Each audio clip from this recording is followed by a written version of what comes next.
Hello, podcast listeners. This is Steve, and today we are interviewing Clint Bullock. Clint is the general manager and CEO of the Orlando Utilities Commission. But you know Clint, past president of FMEA. Clint brings a very interesting perspective from two fronts. One, how many CEOs of a major utility do you know started as an intern? Yes, Clint did. How many of them were not engineers but come from the human side of the equation? I don't know the answer to that, but I love Clint's default at every turn, always looking out for his people, always looking out for his customers, very, very service oriented. And he walks us through, we live in an era right now of high prices, inflation, and the A word, as I like to say it, affordability is at top of mind right now. Clint's going to go through some innovative programs that OUC is implementing to help lessen the hit on affordability while never sacrificing reliability. After all, OUC calls themselves the reliable one.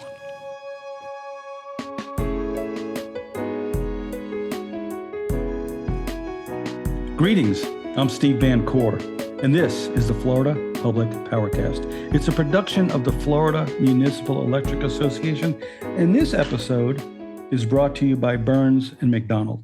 Thank you for sponsoring. Each episode, we sit down with leaders and experts from Florida's public power communities to explore issues, innovations, and the people shaping our state's energy present and our energy future. Let's get started. Our guest today is Clint Bullock. He's a former president of this association and is currently the general manager and CEO of the Reliable One. The Reliable One, of course. Of course. Is the Orlando Utilities Commission. Clint, thanks a lot for being on. I really appreciate it. Thank you, Steve. Appreciate the opportunity to be here. Isn't that great? The tagline, the Reliable One, is so much fun. But everybody has the tattoo, don't they? Yes, exactly. Reliably put on there with the same font and everything, because we want to be reliable at every level. Every level. We got to stay on message. So you didn't come to this journey from like another power organization, or you didn't come from the private sector to be, CEO transfer. You started in the mailroom. Yes. Back when they had mailrooms. Yeah, well, pretty close to the mailroom, but I started in our customer service group. And really filing was really kind of the first thing. I must say I was born into the OUC family, literally. I'm second generation. No way. So my father worked for the company, lineman, retired after 30 years. And I was in high school and needed a summer job. And OUC had summer students, is what we called them at the time. And I signed up. First summer, I was between my 11th and 12th grade year, worked out in fleet and facilities, and came back the following summer as I was graduating high school. And that was almost 37 years ago, and haven't left. So this has been you've never drawn a paycheck from any other organization? Well, that's not quite accurate. Like perhaps maybe many in Florida, I've worked with Publix, right? So I was a bagger at Publix. I was a bus boy for a restaurant, in town. And before that, I started my own sort of lawn business as a young child, and did a few things like that. But it wasn't my only paycheck, but basically, yes. So coming up through the ranks, literally starting as an intern, coming up through the ranks, how has it shaped your leadership style today, and what your goals and aspirations for the organization are? I think it's completely shaped, who I am. It has given me the opportunity to see nearly every perspective of this organization, and I value that greatly. It allowed me, again, to start in our customer service, and it started off with doing some filing, and it branched into working with lighting because we had lighting billing, and I kind of grabbed that and enjoyed the lighting side and learned that part of the business. And upon graduating from UCF, deregulation was being discussed in our state. And of course, it's a state-by-state election, but OUC was really getting prepared for perhaps deregulations coming to our state. And that put us in a position to think differently about customers, put us in a position to think different about revenues, meaning we likely would have some revenues at risk if we lost some customers. And it really positioned us to think different about products and services. And so I was in the retail markets group and got to be part of the ground floor, if you will, of thinking about new products and services. And I had a piece of thinking about where we headed with chill water, with our outdoor lighting products, and really just thinking about new revenue streams as a part of that journey. Over time, as I went through customer service and had key accounts and had rates and pricing, the CEO moved me into strategy for the organization. So I got to be a part of strategy as he was bringing it sort of back to life within OUC. I had a stop in our conservation and renewables as we were thinking about where we're going from that standpoint.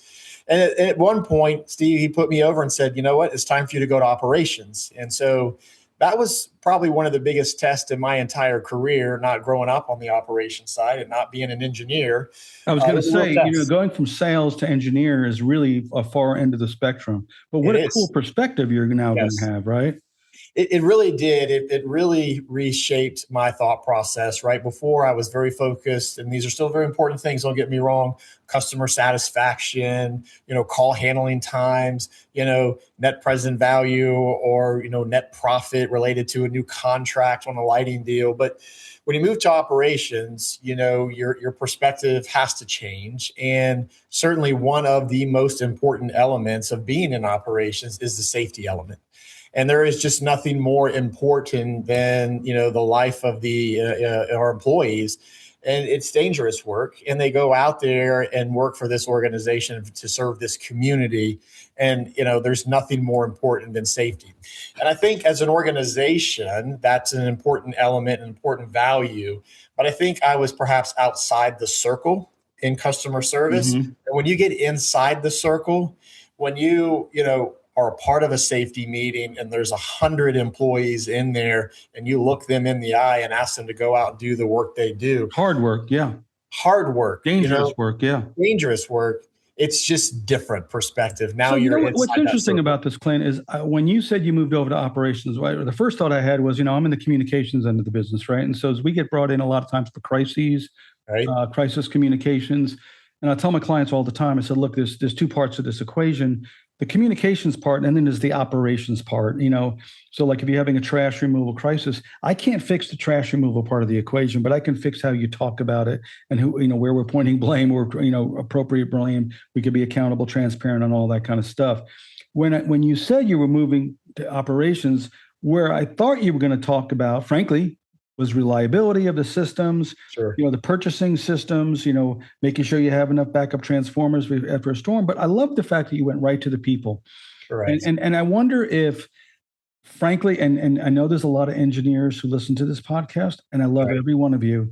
Right. But some, they'll joke about two engineers walking down the street, and one says, "Oh, look at that bird," and the other one looks up in the sky and says, "Where?" They sometimes don't understand the human element. But I love the fact when you move into operations, your first and deciding process was looking at the people, not the machines. Tell me a little bit more about that. Because am I reading that right? No, a little bit could come from just my upbringing, right? I mean, my father was a lineman, right? So naturally, by the time I got over there, there were still a few folks in place that had seen me grow up, right? That knew my father and trained under my father, as an example, right? So there was a little bit of a connection there. The people growing up in this community, right? Because I am second generation, I'm born and raised in this community. And so, while Orlando perhaps has a big name, the community's not that big. And so we interact with people. And so there could be people in certain departments that maybe our kids are on sports events, right? So at the end of the day, it is about people. And I've always felt like that's an important part of my leadership is connecting with our employees. And quite honestly, they're the ones, no matter what leadership role I have had, it's the people that make everything happen, right? And as leaders, we help orchestrate, make some decisions, but at the end of the day, the people execute, they make it happen. So I knew that was an important piece for me, was to connect with the employees over there and make sure they understand I have their back, and I knew in return they'd have my back. And I think that should be a lesson for all CEOs that yes, the engineers have to do the engineer stuff. They have to make sure all the technical things are being taken care of on a regular basis, that the flux capacitors are working as they're supposed to.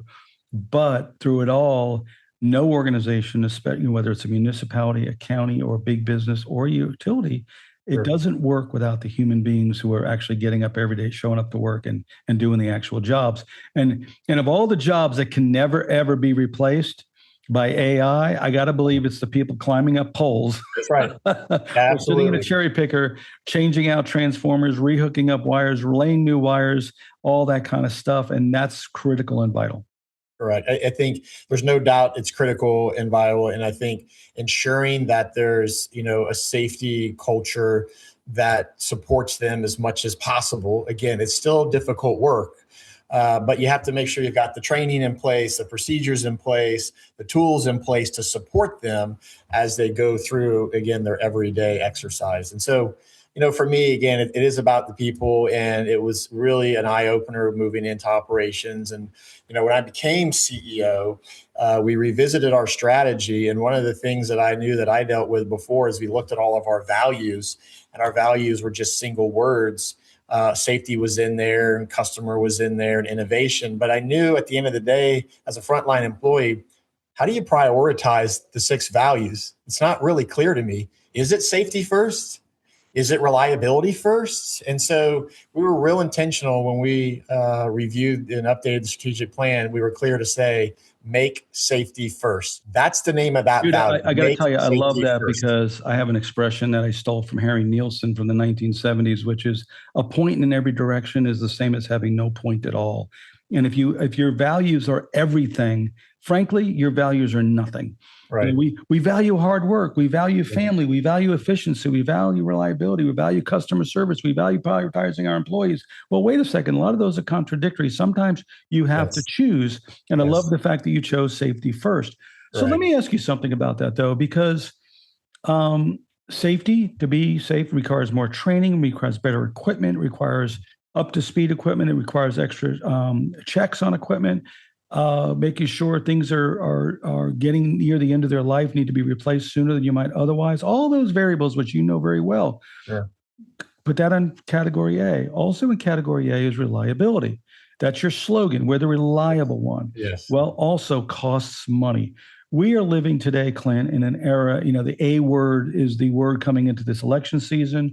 It's on everybody's minds. Somewhere along the line, the price of eggs became our new pork bellies, and that's great. Price of gas is going through the roof, which means the price of fuel is going through the roof, which means it's right on your lap. How do you balance all safety, reliability with affordability? Well, the short answer is it's not easy. All right, that's a very good podcast. Thank you for listening, everybody. Yes, exactly. It's not easy. So we're intentional about the goals that we have set around all of those. And so we one have to set goals because, prior to setting goals, you could ask yourself, well, where does reliability end? Like, how good is good? Is it, so without having a goal, the team historically struggled with, no, just do better than last year. No, we have laid out a goal of what we expect, related to our distribution, reliability. That helps create a level of balance, right? Because you have to have balance for the rates, for the customers and customer service and sustainability. So I will tell you, goals is an important part of that conversation because it aligns expectations from the front line all the way up to the board. That's an important part of that formula on how you balance that. Because in fairness, we haven't been required to have the lowest rates in the state. Maybe that's a surprise to some, but we've been focused on creating value. I think you could position yourself to maybe have the lowest rates in the state, but are you bringing value to the customers? Are you bringing the balance of the things that they're looking for, which is reliability? They don't want to have an outage like every week. Like, that's not a good thing. No, when you have Right. that, and then when you find yourself in a situation where you're having to keep things going with barbed wire, spit, and string, and you have to MacGyver stuff, Right. that in the long run costs more. Yes, it And does. sometimes I talk to folks about, well, listen, everything is expensive in the short run. If you take a long view, is it better to buy, a thicker gauge wire that, has more insulation, a deeper pole, go deeper, put more cement, whatever it is to stabilize something? It may cost more today, but if you have a 10-year horizon, That's right. which I would think one of the things I was thinking you would say is having been there largely your whole career, Yes. that it gives you a longer event horizon to say, I'm not going to be quarter to quarter oriented because I've been here so long. I'm going to be year to year, decade to decade oriented. I think that's exactly right. And we just recently updated our strategic plan, and it's a 10-year strategic plan. I've heard some out in the industry that have a 1-year strategic plan, and some people don't have a strategic plan. Our previous one was 5. So to your point, we're continuing to challenge ourselves to look further out. Now, as I mentioned on like key performance indicators, in the near term, in the first 5 years, you can be real intentional about those KPIs. 6 through 10, it's a little bit more just directional, right? Here's our aspiration. Where are the foundational projects we need in place to help move in that direction? But I think it's so important to have a strategic plan, to think out in the future, however you define it, 5 years or 10 years. The other key piece is you have to be agile and flexible because we are going through unprecedented times. There are significant changes going around us, right? Customers' expectations are changing, reliability, affordability, to your point, geopolitical, right? From one time period, 4-year period to the next 4-year period. Yeah, it's I hear the Strait of Hormuz is being closed. Correct. And I go, darn, and you go, uh-oh. Correct. That's I like the perspective, and I like the idea that build it right the first time, and that'll increase liability, and over time it'll be cheaper, but yet you're under, as a municipal utility, you're more connected, no pun intended, to the public. Yes. Than a private, and your ultimate responsibility. They're like your shareholders, right? I agree. And if I'm a private, and this is not anti-private, they both work in different ways. I'm answerable to my shareholders. Yes. In your case, your shareholders are your local public. There's no doubt about that. And I think, the way we are structured, we have 5 board members. One of them's ex officio. The mayor of Orlando is on there. And the other 4 members are members of the community. They have to be OUC customers, but they're not elected. They're not paid. And I think to the point you were mentioning earlier, they are in a position to support us to think long term, giving us a little bit of ability if we need to raise rates a little bit to put in this new transmission line to ensure reliability for growth. They support that instead of saying, no, we can't have rate hikes under my term. That's problematic in the industry. And I think we're structured in a way we have a board that supports us to think long term, which is really important in our industry. Yeah, and it's a good tension to have. It's not untenable to have people who obviously are politicians. Yep. And elected and answerable to the public, and the public wants you to keep the rates low. I frankly find that an okay tension, as long as it allows you the flexibility to still do your job, right? And that could be the challenge. Let me ask you a question. I don't want to get past this. You said some folks don't even have a strategic plan. If you're at a roundtable tomorrow and I was to ask you this question, what would you say to them about the necessity of having a strategic plan? Well, I would say it's critical to operating moving forward. To think you don't have a strategic plan really provides misdirection to the organization about how you prioritize. The reality is we have so many challenges and so many opportunities. You can't do them all to grade level A. You just don't have enough money and resources. So without a strategic plan, I would just challenge you to say, how are you pathing forward with a level of alignment within the organization? And listen, just because you have a strategic plan doesn't mean that prioritization isn't a challenge. I will tell you, we have challenge in prioritization with a strategic plan. And it's partially because we have a culture of employees that want to keep advancing the utility and they want to keep providing the best services for our customer and community. And I am very blessed, and the other municipals are blessed to have that type of culture. So yeah, that's great. And it starts from the employees back to the people, right? I guess your point is, in moving forward with a strategic plan, it helps you identify what your short-term, mid-term goals are. Yes, absolutely. And then each meeting, frankly, should be pasted on the wall to say, does this meeting, the steps we're taking, the objectives we're going through in this meeting, does this move us towards our point on the wall or not? And if Absolutely. It doesn't, then you need to reconsider. But you're right. There's always going to be, we want to do this in area A, but suddenly there's an emergency in area A, so that's forestalled. And I would say having a plan is great, but you also have to recognize 2 things when you have a plan. One, it needs to be usable and readable. It can't be a giant 4-ring binder sitting on a shelf somewhere that nobody can understand or nobody even wants to open to understand it. So it needs to be understandable and flexible. And flexibility is the second part. we all have plans, but we all must recognize that we will not stick to that plan. Absolutely. Because variables will change. But having that doesn't make the plan any less important, because now you know what you're varying from. That's why you do an annual or biannual review of your strategic plan. And are we still headed in the right? I'm leaving New York. I'm trying to get to England. Correct. Well, the wind is blowing north, so I have to start out a little further south. Am I still headed to England? Even though I went a slightly different route. And I think that's the value of a strategy. It has to be a living document that's acceptable and understandable to everybody. It has to be agile, right? And flexible. Because the world around us continues to change, right? It doesn't stand still based on the assumptions of when you put the plan in place. So you have to have that flexibility. I think the other thing, it's a really important formula, is to make sure you've got some key performance indicators behind your expectations of your desired goals. I think without that, how are you measuring yourself? How are you achieving these goals or not? Right, exactly. A really important element to a strategic plan is those key performance indicators. Talk to me about PeakSHIFT. What's PeakSHIFT? Oh man, I'd tell you, I'm super excited about PeakSHIFT. And because of the A word that you mentioned, affordability, while it was an element of our plan a couple years ago when we developed it, it is lining up so well for affordability for our customers. PeakSHIFT has three elements to this program, and it's primarily targeted on our residential and small commercial.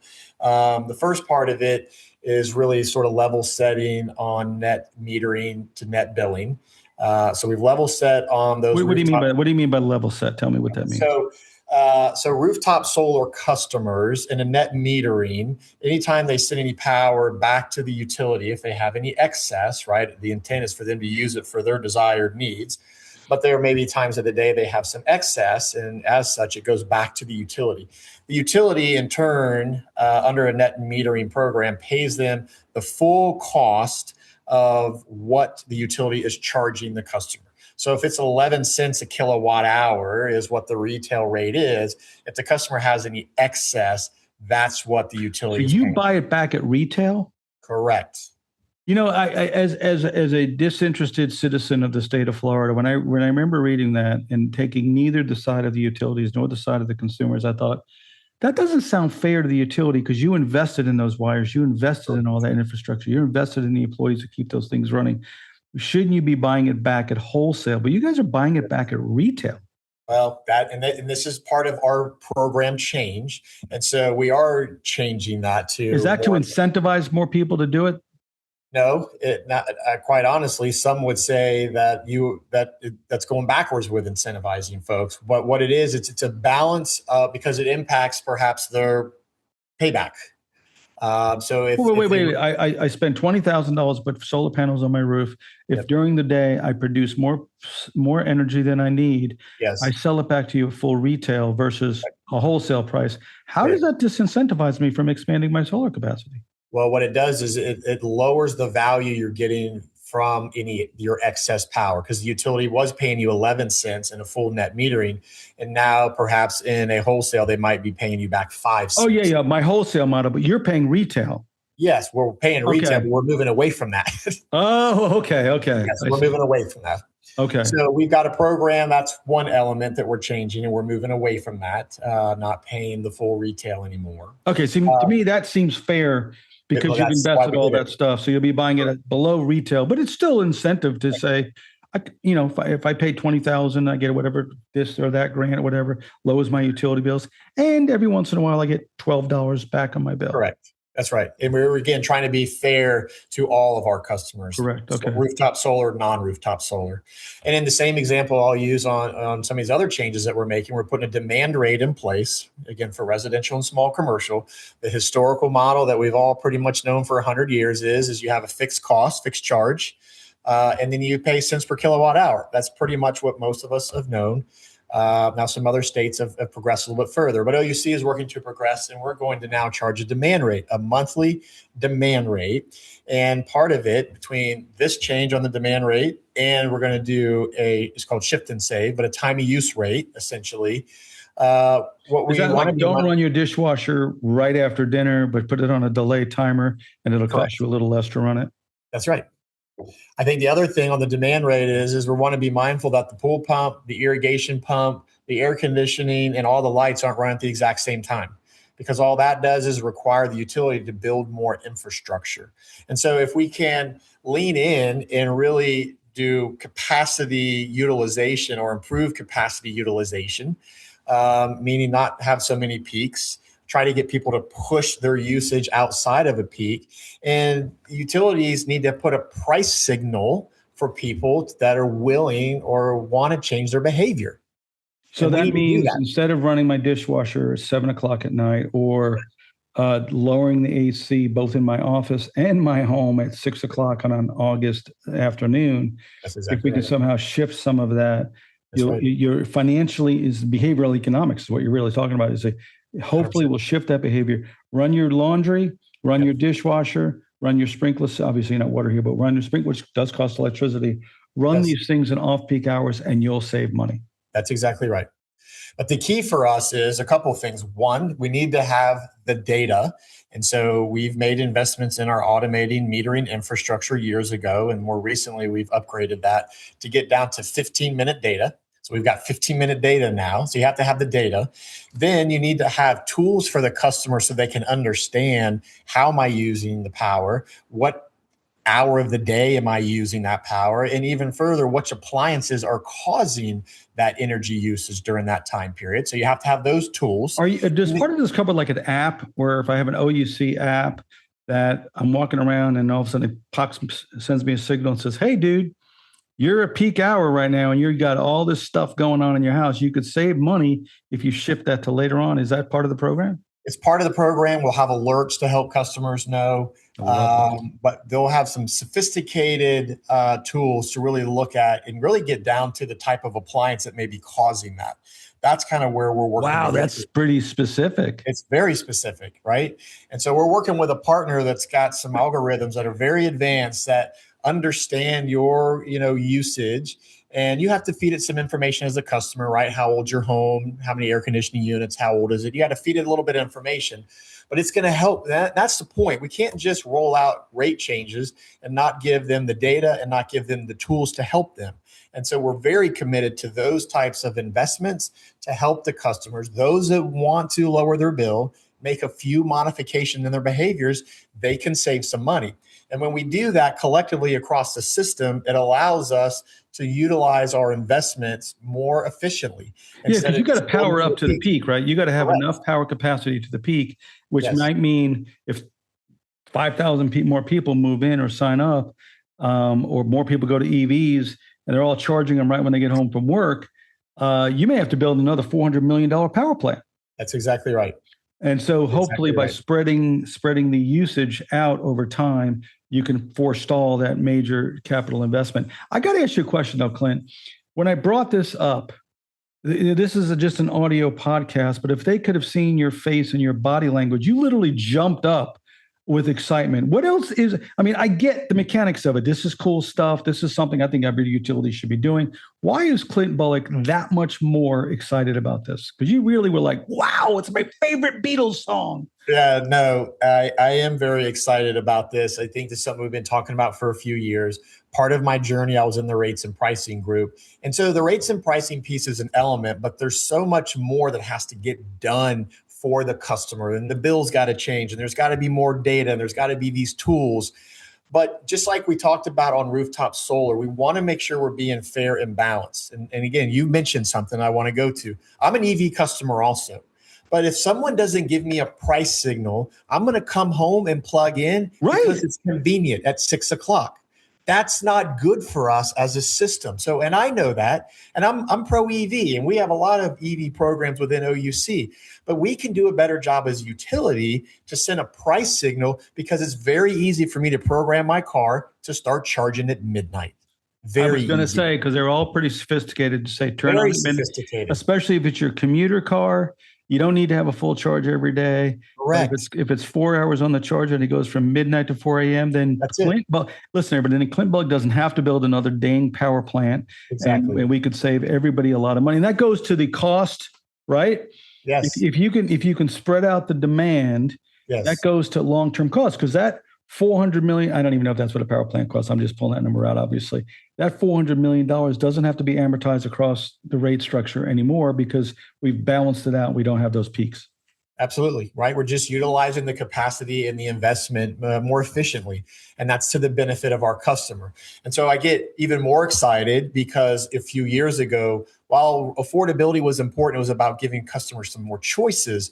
As you mentioned, this is the number one thing on customers' mind, affordability. And quite honestly, and this is proven through our surveys, right? And so historically, reliability's come in number one. Affordability has been right underneath that, but affordability has been really important to customers, maintaining that. Well, Not it's now. going to get more so. Flips. You can't sit above $100 per barrel at Brent crude and it Correct. not affect the energy market across Correct. the spectrum. Yep. So that's Yep. going to become, I think, the A word's going to pass the R word pretty quickly. Correct. Correct. Well, and because maybe they're paying more for the gasoline, unless they're on EV, they're paying more for the eggs, as you mentioned, and insurance, right? The pressure on this essential service of electric and water is help us, OUC, help us, find affordability. And we are absolutely leaning in. The first change is going to happen this November of 26. Super excited about that on the demand rate. And then about a year later will be the time of use rate. So it is being laid out in phases. So you've been there for more than a minute. Yes. You've seen changes in the industry. How has the reliability formula changed? Sure. Let's just say in the last 10 to 15 years, because when I think of reliability, I think of, well, I have a lot of backup generators on site, Sure. having more stable things, trimming trees. One of the roads I was coming to on the way to work today, it's a beautiful canopy road. And they were just, pulling the trees back, which I'm a big supporter of, I always have been.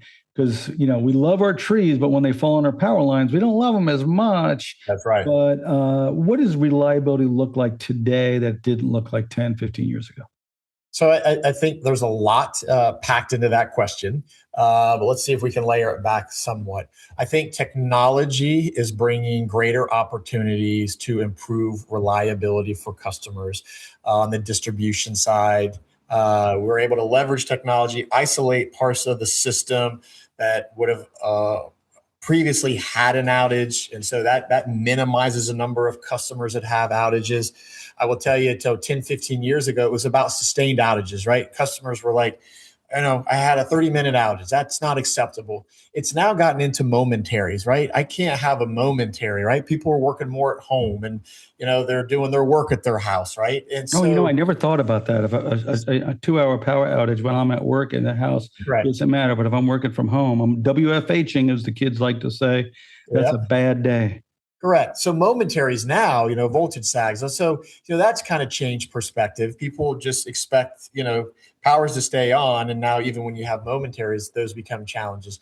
I think also, But isn't that your overall challenge, that the level of expectation of perfection has changed? I was going to mention that, right? So that continues to change with customers' expectations. And, part of that comes from, customers for OUC that are electric and water, like any utility, they're customers of other products and services, right? And those other products and services and those service providers, they're getting better and they're providing better information and they're providing better real-time information, right? When you go get on a plane now, you check in electronically. They tell you if it's maybe off a little bit by sending you an alert. So, Amazon, it tells you, hey, it's there at your house. So information from service providers, and that's the expectation that they have of the utilities. And so that means we have to keep, progressing also with a variety of tools, whether it's outage notices or data related to rates and reliability. But I think the conversation really, as we also think about the state of Florida, is really moving in aggressively into resiliency. And I think that's an important element that OUC is working hard to study, is resiliency. And part of what I mean by that is really understanding those weather patterns that we have here and what Mother Nature is telling us. But are we having more frequent and are we having more impactful weather events? And if so, that impacts your long-term planning, that impacts your maintenance schedule. And because of some of those things, we're doing a study right now that's looking 10 years out, because history is not always an indication of the future. And we're trying to model, this is with a partner that has some sophisticated models to help OUC understand, are we having more impactful and frequent hurricanes? What about flooding? What about perhaps fires as it relates to maybe our transmission corridors, and looking at weather as a whole. So we were trying to understand that, how that then perhaps can drive some of our capital plans. And I will tell you, again, our reliability is around 32.8 was our system average this past year. Pretty good number. 32.8 on a, what's the minutes. scale? 32.8 minutes on average for all of our customers.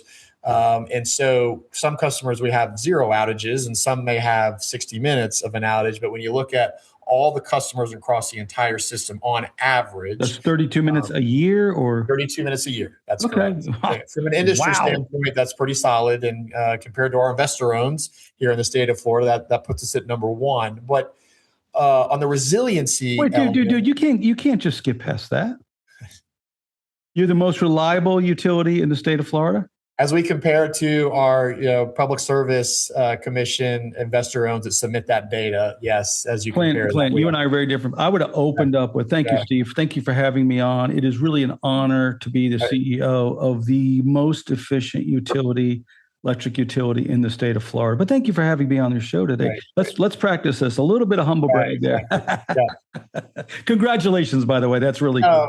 Again, the team works incredibly hard, right, to achieve these things. And but again, resiliency. So as a part of thinking about where the state's going, thinking about perhaps, Mother Nature, we're for the first time looking at, we have 3 pilot projects that are going on right now, and it's converting overhead distribution lines from overhead to underground. Okay. Historically, with our reliability being where it is, rates and affordability being where it is, now as we look forward, we're like, maybe there's more impactful storms. Maybe we need to start looking at those older lines that are in the backyard, because the trees keep getting bigger and bigger. And as you say, we all love our trees. Those are very difficult to repair because, again, the rear lot, big trees in the back. And so looking at it long term, is it better for OUC and our ratepayers to start evaluating converting some of these laterals? And isn't that the very thing we talked about earlier, the balance between costs? Yes. If you look at it in the short term, that's expensive, but in the long term, correct. Not only and forget reliability, just take that off the table. Just in the long term, those secured underground cables, 1, you don't have to trim the trees. That saves you money. 2, you don't have to worry about outages. That saves you and makes you more money, because every time for those 32 minutes, you're not making money, right? That's right. You're right. If you get that down to 5 minutes, you're making 27 minutes worth more of money, which is good, and it keeps rates down. It's the short-term, long-term dilemma, which is in the short term, it's expensive to put them underground, but in the long term, we're going to make that money back. That's right. So we're doing a pilot project so we can study it, understand the economics, and then make a more informed strategic decision about how far do we want to go, how much money do we want to spend. And we're starting from a point where we're about 69% of our distribution system is already underground. Is that because years ago you demanded new developments and stuff start underground? Yeah.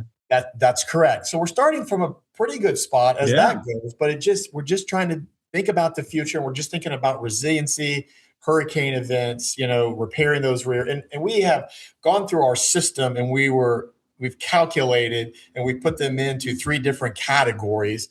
And category 3 is, again, those rear lot lines, older poles, lots of trees. The ones that would be most expensive to repair and would take the longest period of time. That's exactly right. I want to share some wisdom with you that was shared with me by former city manager of Fort Lauderdale, Lee Feldman. When you embark upon this project and you start going into people's backyards to change things, you said you got to keep in mind one thing. People are generally opposed to 2 things. The first thing they're opposed to is change. Yes. The second thing they're opposed to is status quo. Right. Yes, and when you think about that, you got to sometimes go, you know what? I'm just going to charge that hill. I'm going to do the right thing. And when it's over, they're going to love me, hopefully. And when everybody else in the state is complaining about not having power because hurricane whatever came through, they're going to go, well, we still got our power here, and I didn't have to buy a $10,000 generator. Exactly. Excellent. Clint, Before I let you go, you served as president of FMEA. Tell me a little bit. So, well, obviously, you have a full-time job, a pretty heavy full-time job with lots to do, but yet you took time out of your life and your schedule to volunteer. It was not. Uh, What does FMEA mean to you, and why did you decide to serve in that? I think FMEA has been an important part, of my journey as we think about the services that FMEA offers. And so as I became CEO, I knew it was time to take advantage of another opportunity with FMEA as far as leadership. I was given a great opportunity again to be the president and now the past president. But what it means is it's really it's the heart of our industry as we think about collaboration, as we think about sharing information.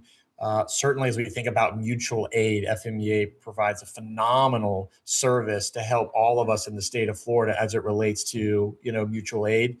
It's an important element as we think about the state of Florida and DC legislation, working to create alignment with all 33 of us here in the state of Florida. So I always encourage people to participate at whatever level you are in the organization.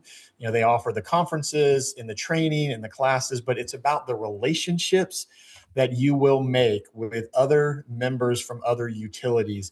And there's always something to share. Someone's always just a little bit ahead of us. That's what I was going to say. The entrepreneurial nature of it comes in. Obviously, I love the fact that you went right to the people, part of the equation again. Right. But you said try new ideas. It seems to me that these conferences and these conversations that people are having is where. So I would hope somebody would listen to this and go, "Oh, off-peak pricing, this yes. program that they have. Yes. I want to try that. I'm going to call Clint Bullock. Absolutely. And he's going to tell me how they did it, what the traps were, what the advantages 100%. Are, what the disadvantages are, what to look out for. Because it's always nice. That expression, you learn from your mistakes. Yes. I don't like that statement. I like to learn from your mistakes. Yes, agreed. No doubt. So when you've had mistakes, tell me what they were so I can avoid them, because I'm pretty sure I'm going to make my own anyway. And that's the beauty of FMEA. We're all willing to share. And I think that's certainly one of many benefits that FMEA offers. So I've been honored to be a part of it. And I think there's a responsibility to continue that as we move forward. And what's interesting, I work we're a number of associations, my firm does. And in many of them, there's always this underlying tension of competition, right?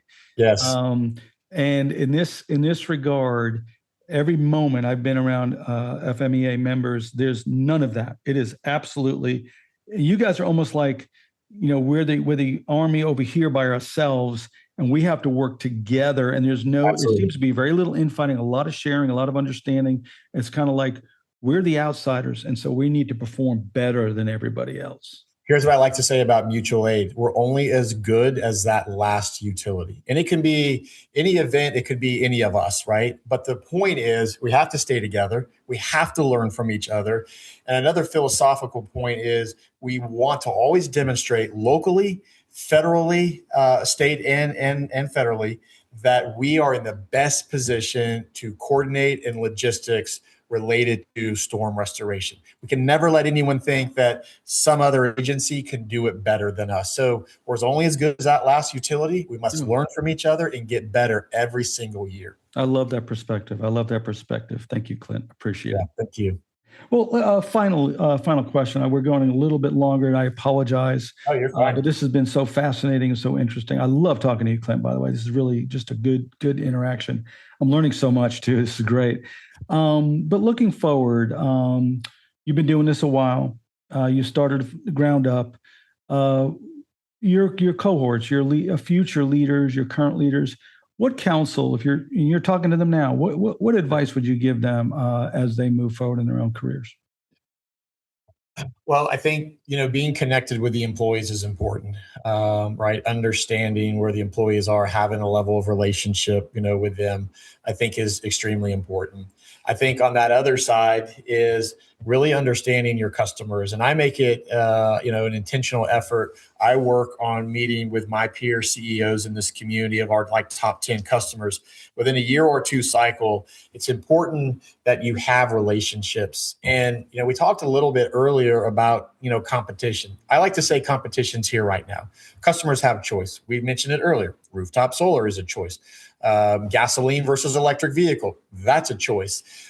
Chilled water, outdoor lighting, backup generation. We've got other products and services that we're more on the unregulated side that we offer our customers. And I will tell you that the beginning of those programs was from listening to our customers and looking for opportunities to partner with them. The beauty of our industry is we've built a 100-year history as a trusted partner of essential electric and water services.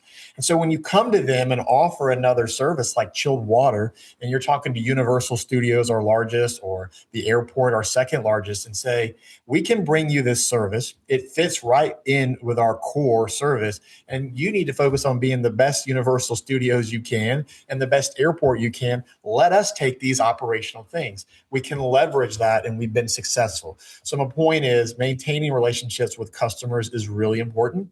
In every single role, we should make sure we're doing that with the customers and with the community. I think that's an important piece. It's interesting because I would not have expected that. I come from the point of view, this utility is a lot of things, right? A lot of wires, a lot of transformers, a lot of poles, a lot of ships. A lot of trucks. And your constant drumbeat has been about the people, both from a customer perspective and an employee perspective. I find that surprising and refreshing at the same time. And it's who we serve. Well, what I really like too is, look, I can't lower the rate. The rate is what the rate is because I have to amortize our capital expenses. I have to roll in the cost of operations, and I have to roll in the cost of fuel. I'm guessing those are the three big inputs, right? Yeah. But you go to your customers and say, but you can lower your bill. And we're going to fix things so that you can and help you find ways to lower your bill. And peak pricing is one of those things, right? If you're going to insist on turning everything on, plugging your car in on an August afternoon or July, and for Orlando, most of the year in the middle of the afternoon, you're going to pay more. But if you want to pay less, that's right. Run the dishwasher overnight. Not a big deal. Right. Run the laundry maybe a little later in the day or early on Saturday morning, but not at peak time because you're going to have to pay a little bit more for it. That's exactly right. That's exactly right. I think the other part too, as part of my journey that I would, encourage, people take a chance, go into a different role, even though you may think, man, I don't know if that's role is for me. Right. And so, the previous CEO saw something in me and encouraged me to go in this other direction that, made me very nervous. Right. But it stretched me in a way that I know that's an important element of why I am here where I am today. And the other piece that I'm blessed with that element is it really just helped me understand that importance of safety. Again, I can't say enough about that. And it's just who we are as an industry and as an organization. So take chances, put yourself out there, continue to learn. You're exactly right. I think the challenge of big organizations, governments included, is not losing that entrepreneurial spirit. And right. Which you're talking when you say take chances, try something new. If we were having this podcast 15 years ago, did they even have podcasts 15 years ago? Yeah, right. We'd be talking about going digital, right? Correct. You need to digitize your whole system so you can have better reading, you can better understanding, you can have better outage notification, and it could be a two-way street. And you don't have to send out meter readers because they'll read themselves. Right. And you can save everybody money. And again, that's the thing. In the long run, it'll save you money, but in the short term, it's going to require a big investment. That's right. Well, Clint, thanks for being on, man. I really appreciate it. Did you have any other closing comments? No, I don't think I had any additional comments. No. Thank you so much for being on, buddy. I really appreciate it. And I got to say, and I said it offline, but I'm going to say it on the podcast. Kudos to your staff. The most prepared staff in getting this thing set up for us. And I really appreciate that. And that does speak to your leadership style because they wanted this podcast to be the best it could be too. So kudos to you and your team. That's the reliable one right there. We get the message right in there. Folks, this is Steve Van Core, and you've been listening to the Florida Public Powercast. It's sponsored today by Burns and McDonald's and brought to you by the Florida Municipal Electric Association, your statewide voice for public power. Thanks for being with us.